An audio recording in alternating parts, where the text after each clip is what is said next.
सुप्रभात। आज हम BA B.Ed द्वितीय वर्ष के रीति काव्य के अंतर्गत द्वितीय इकाई में लगने वाले कवि पद्माकर के विषय में अनवरत अध्ययन कर रहे हैं और आज भी हम उन्हीं के पदों का अध्ययन करेंगे। पद्माकर, जैसा कि आप जानते हैं कि रीतिकाल के अंतिम प्रतिनिधि कवि माने गए हैं और इनके सृजन काल के बाद से ही आधुनिक काल का प्रारंभ माना गया है, इसीलिए इन्हें रीतिकाल की अंतिम धारा का कवि माना गया है, यानी अंतिम प्रवर्तक कवि माना गया है। ये रीतिबद्ध काव्य धारा के कवि हैं। श्रृंगार इनके काव्य का मूल विषय रहा है। साथ ही साथ इनके काव्य में हमें भक्ति और नीति के पदों की छाप भी मिलती है। और जहाँ तक बात आए तो पद्माकर ने राज प्रशस्ति विषयक काव्य भी लिखे हैं। राज प्रशस्ति पर काव्य लिखना रीतिकाल की एक मूल प्रधान प्रवृत्ति थी, क्योंकि रीतिकाल के सभी कवि राजर्षित कवि थे, ये सभी आप जानते ही हैं। आज हम पद्माकर के गंगा लहरी के पदों का अध्ययन कर रहे हैं। गंगा लहरी जो इनका एक भक्ति और वैराग्य पर आधारित एक ग्रंथ है, जो मोक्ष की कामना से लिखा गया था। पद्माकर अपने जीवन काल के अंतिम समय में जब जयपुर निवास करते थे, उस समय ये श्वेत कुष्ठ रोग से पीड़ित हो गए थे और जीवन के अंतिम समय में पद्माकर के मन में वैराग्य का भाव उत्पन्न हो गया था और इसी वैराग्य भावना के कारण उनके मन में एक निर्वेद का भाव यानी शांत भाव पैदा हो गया था और सांसारिकता से वे कट छट गए थे, उनसे दूर हो गए थे। अब जब ऐसी स्थिति पद्माकर के मन में उपस्थित हो गई थी तो पद्माकर ने मात्र अपने मोक्ष की कामना की ईश्वर से, और उसमें जो उन्होंने ग्रंथ लिखे हैं वो उनका गंगा लहरी, राम रसायन और प्रबोध पचासा आता है। प्रबोध पचासा, गंगा लहरी और राम रसायन। अब प्रबोध लहरी जो ग्रंथ लिखा है वो उनके जीवन काल का सबसे अंतिम ग्रंथ माना गया है। तो इस पाठ्यक्रम के अंतर्गत, रीति काव्य के अंतर्गत हम क्या कर रहे हैं, आपकी कक्षा में हम अनवरत रूप से गंगा लहरी के पदों का अध्ययन कर रहे हैं। गंगा लहरी उनका वो काव्य है जो गंगा की लहरों की पवित्रता और गंगा जल के महत्व पर आधारित है कि गंगा नदी जो हमारे बीच में उपस्थित है, ऐसा नहीं है स्वर्गलोक से उसकी उत्पत्ति मानी है, लेकिन भूलोक पर उपस्थित है और हम आज भी उसे देख सकते हैं, लेकिन उसे मात्र एक सामान्य नदी न माने और सामान्य नदी का उसे जल न माने। गंगा नदी अपने आप में पवित्र है, देवी स्वरूपा है और उसकी पवित्रता का वर्णन ही गंगा लहरी के अंतर्गत पद्माकर ने किया है। गंगा लहरी के अंतर्गत जो गंगा की लहरों का और गंगा नदी की पवित्रता का वर्णन किया है, वो पद्माकर ने गंगा स्तवन तो किया ही है, यानी गंगा जो नदी पवित्र है उसका स्मरण किया है और साथ ही साथ अपने मोक्ष की कामना की है। इसीलिए गंगा लहरी का निर्माण पद्माकर ने अपने जीवन काल में किया।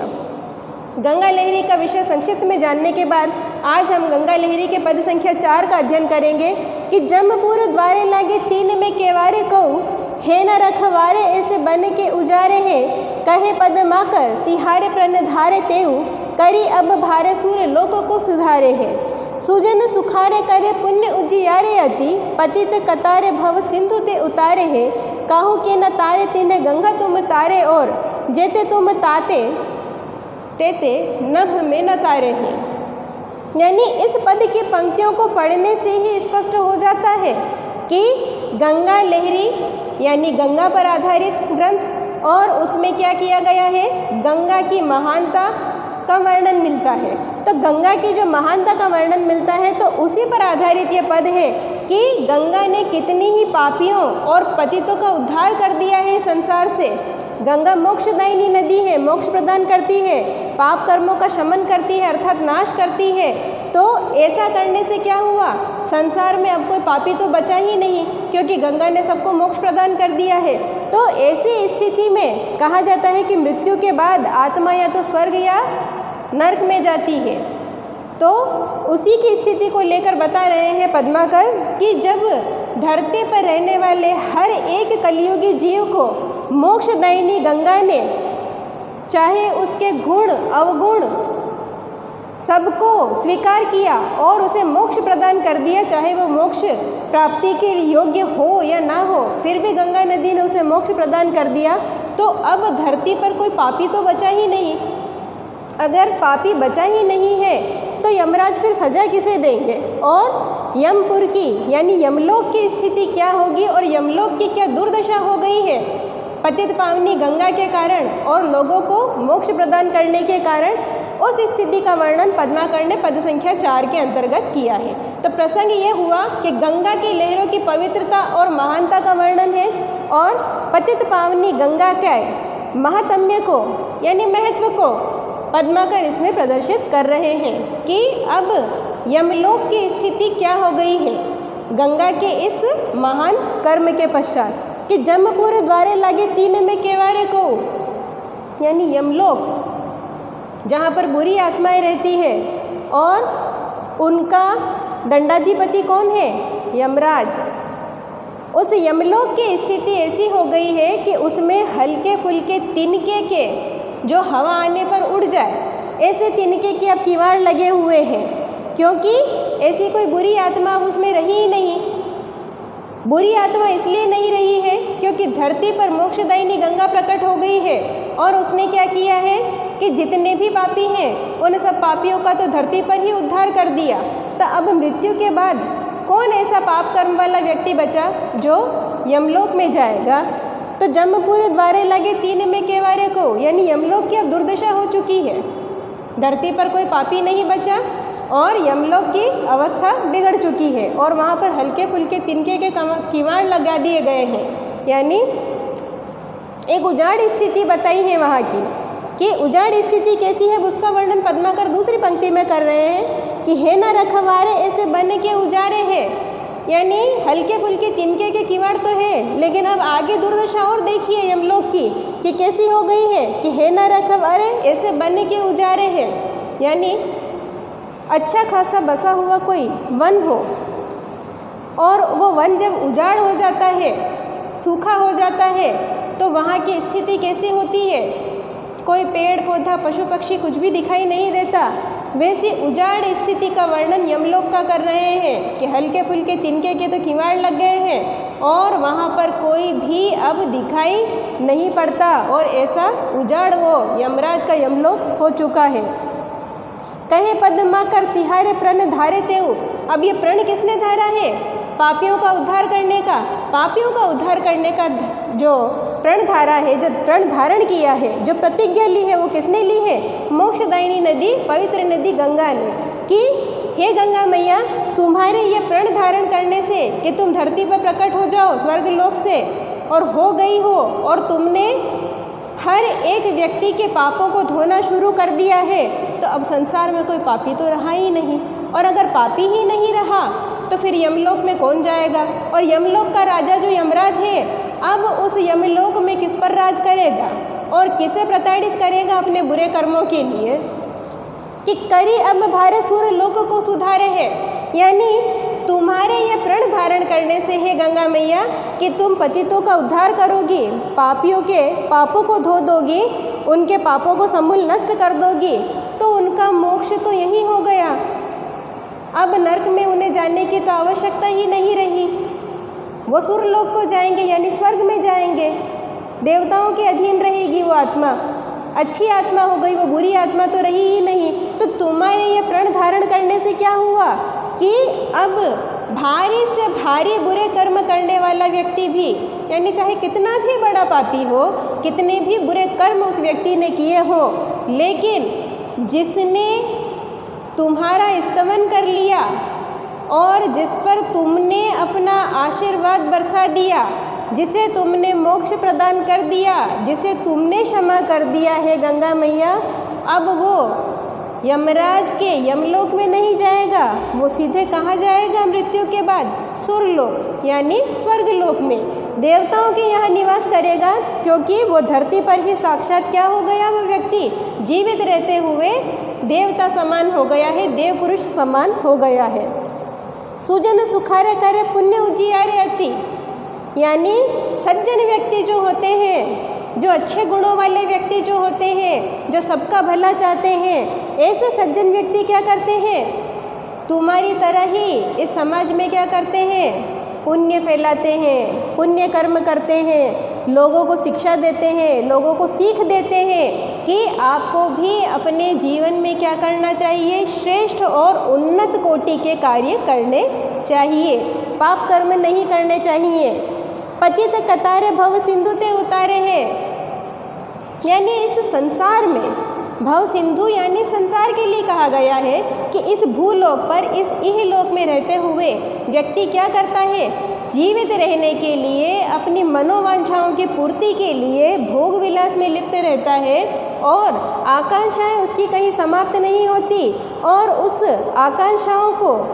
पूरा करने के लिए वो इस प्रकार से अंधा हो जाता है कि वो हर एक बुरा कर्म, हर एक पाप कर्म जानकर भी करता है। तो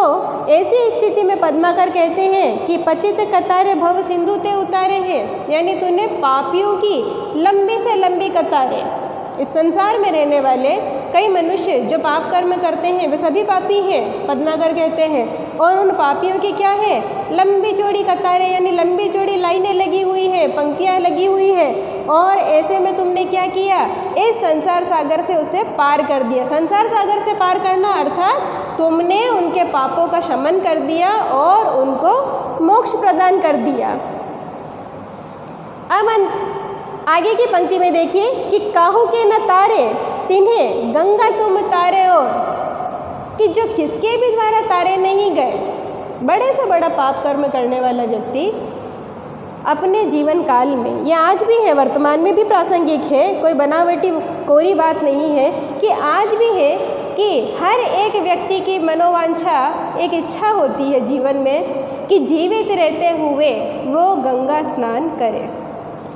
अब ऐसी मनोवांछा क्यों होती है, क्योंकि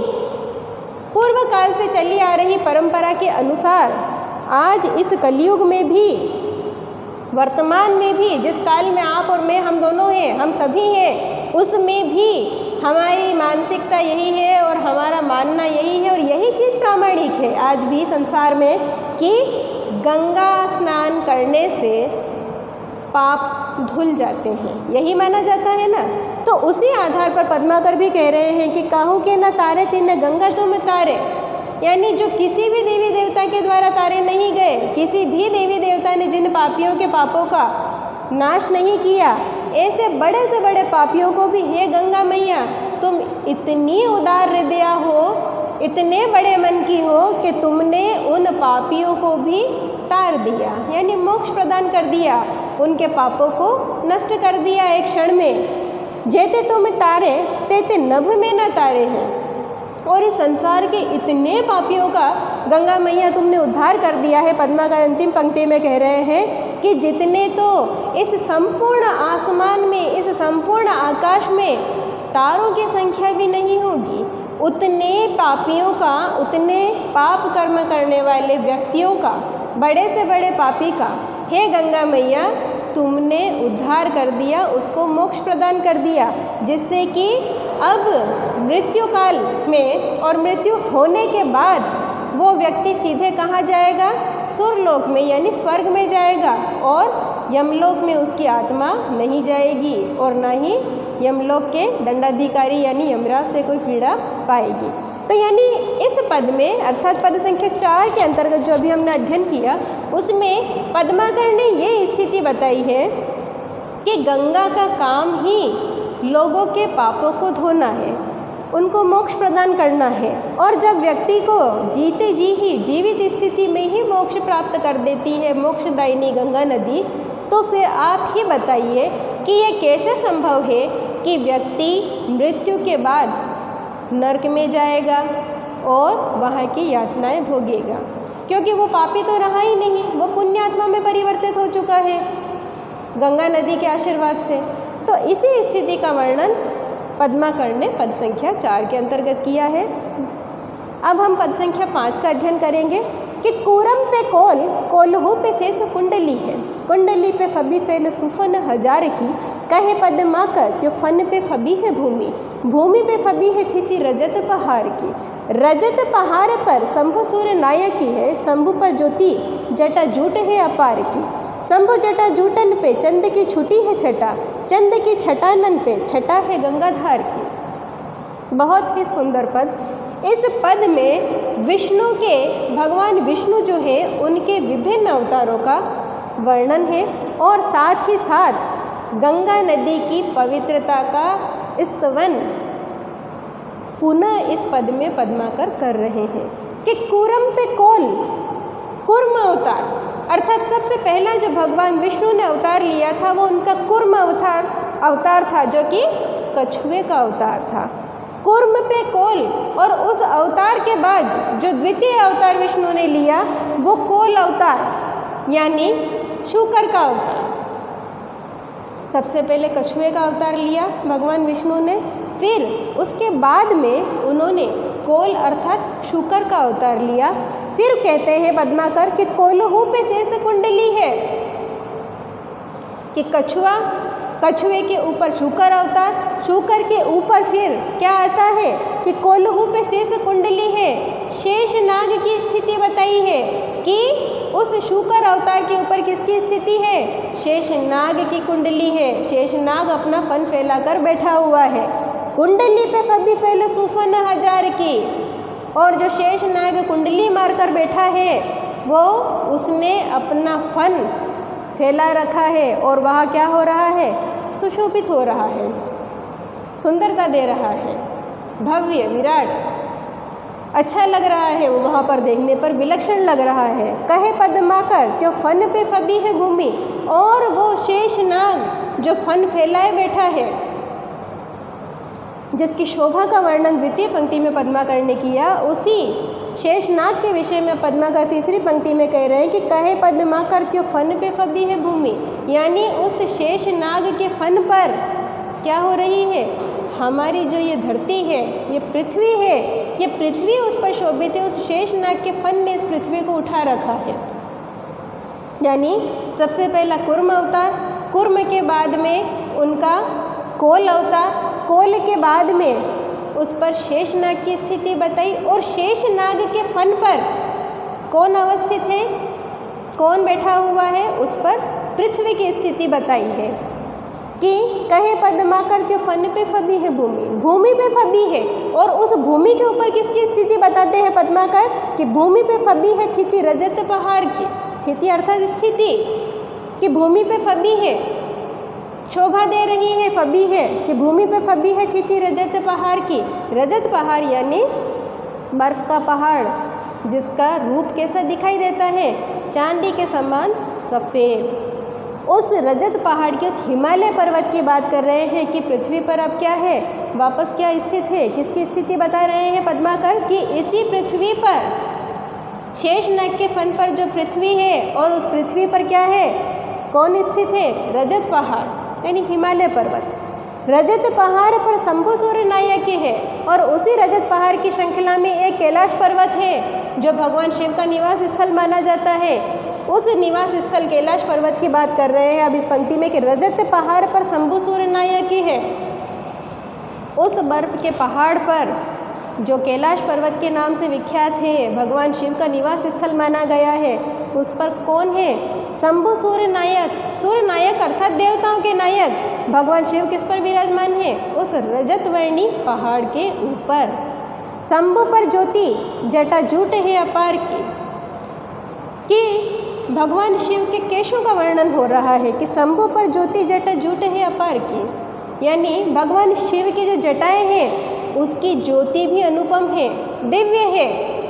जो दूर से दिखाई देती है, और ऐसी ज्योति है कि जिसका कोई पार नहीं है, अपार है। इतनी अधिक ज्योतिमान उनकी जटाएं दिखाई दे रही है। शंभु जटा जूटन पे चंद की छुटी है छटा। अब वो जटा की सुंदरता का वर्णन कर रहे हैं, उनके केशों की सुंदरता का वर्णन कर रहे हैं पद्माकर कि ज्योति किस लिए है उनकी जटाओं पर, भगवान शिव की जटा पर, कि शंभु जटा जूटन पे चंद की छुटी है छटा, कि चंद्रमा को उन्होंने अपनी जटाओं पर विराजमान कर रखा है। किसने, भगवान शिव ने। तो भगवान शिव के जटा पर जो चंद्रमा विराजमान है, उस चंद्रमा की उपस्थिति के कारण भगवान शिव की जटा की जो चमक है, जो आभा दिखाई देती है, वो आभा क्या है, अपार है। उसका सौंदर्य अपार है, कोई पार ही नहीं, कोई सीमा ही नहीं है उस सौंदर्य की, कि चंद की छटानन पर छटा है गंगाधार की। गंगा लहरी है, गंगा स्तवन है, गंगा की महानता को कहीं भी पद्माकर इसमें त्याज्य नहीं करेंगे, अर्थात त्यागेंगे नहीं। अंतिम पंक्ति में आप पुनः देख लीजिए कि चंद्र के छटानन पर छटा है गंगाधार की, यानी गंगा की धारा की उज्ज्वलता, शुभ्रता यानी सफ़ेद जो उसका रंग है, उस वर्ण की सौंदर्य का अनुपम चित्र यहाँ फिर से आपको देखने को मिलेगा कि चंद्र के छटानन पर यानी चंद्रमा का रंग कैसा होता है, श्वेतवर्णी, चमक उसकी होती है अपने आप में, वो सुंदरता का एक प्रतिमान है चंद्रमा अपने आप में। लेकिन उसकी चमक भी किसके समक्ष फीकी है, गंगा की धारा की उज्ज्वलता के समक्ष। कि चंद्र की छटानन, जो चंद्रमा की छटा है, जो शोभा है, जो सुंदरता है, वो शोभा किस लिए है, क्यों, क्योंकि उससे यानी कि चंद्रमा से शंभु की जटा में यानी भगवान शिव की जटा, उस पर शोभित चंद्रमा और उसके ऊपर से जो गंगा की धार प्रकट हो रही है, जो शुभ्रवर्णी, जो श्वेतवर्णी सफ़ेद रंग की उज्जवल पवित्र गंगा की जो धार शंभु की जटा से निकल रही है, उसका जो वर्ण है श्वेत वर्ण, उसके कारण चंद्रमा की शोभा भी दिख रही है और भगवान शिव की जटा की शोभा भी दिख रही है। यानी चंद्रमा से और भगवान शिव से भी महान इसमें किसे बताया गया है, गंगा नदी और गंगा नदी की लहरों को। तो आज के अध्याय में हमने पद संख्या 4 और पद संख्या 5 का अध्ययन किया। गंगा लहरी के पद हैं, गंगा स्तवन ही हम इसके अंतर्गत पढ़ेंगे कि गंगा किस प्रकार से पवित्र है, गंगा क्यों पवित्र है, पवित्रता के पीछे क्या कारण है और किस प्रकार से पतितों का उद्धार करती है। इन्हीं विषयों को लेकर गंगा लहरी का अध्ययन हम निरंतर करते रहेंगे। आज के लिए इतना ही, धन्यवाद।